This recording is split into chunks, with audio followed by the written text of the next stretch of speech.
Menarik juga karena pas betul dari tim yang berbeda. Kalau Mas Erwin juga adalah pengusaha, Bu Eli adalah bagian dari aktivis buruh ya. Pertanyaannya adalah kalau untuk tim Ganjar Mahfud, pandangannya terhadap demo buruh dan mogok itu apakah serta-merta diiyakan atau seperti apa?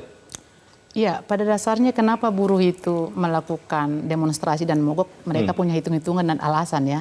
Jadi bukan semata-mata karena kita melihat kenaikan segini langsung, oke, kita mogok, kita punya data, kita punya hitung-hitungan, ada komponen upah yang kita lakukan di pasar-pasar. Lalu kita melihat ketidakadilan misalnya, ada bahkan kenaikan itu hanya 14.000, 60.000 misalnya. Di mana sih kemanusiaannya gitu kalau kita Maksudnya melihat. nominal ya, rupiahnya. Iya, nominal tambahnya gitu. Nah, itu bukan kenaikan, tapi itu penyesuaian karena harga-harga yang lain kan akan naik, misalnya kontrakan, BBM segala macam.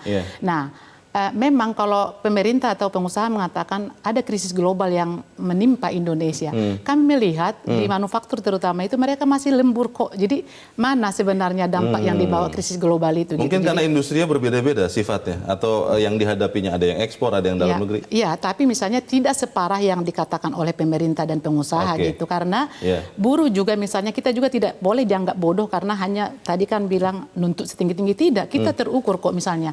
Tapi tidak adil misalnya kalau sekarang kan ada penghitungan upah itu, inflasi, pertumbuhan ekonomi, dan alfa-alfa ini belum pernah dikenal di Indonesia gitu, entah siapa. Isinya apa? Isinya apa gitu. Jadi itu yang membuat kita menolak sehingga memang supaya didengar kita harus demo. Tim gitu. Ganjar Mahfud berarti menyetujui demo? Harus menyetujui. Kalau untuk mogoknya seperti apa?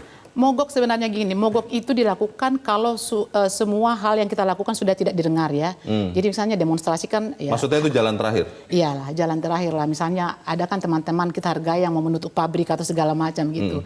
Nah, tapi misalnya tidak akan terjadi demonstrasi atau mogok kalau kita didengar. Jadi biasanya kan pemerintah atau pengusaha memutuskan sendiri misalnya, sementara buruh tidak dengar. Jadi di sanalah mereka hadir. Seharusnya kita harus lawan ini dengan cara demonstrasi dan mogok.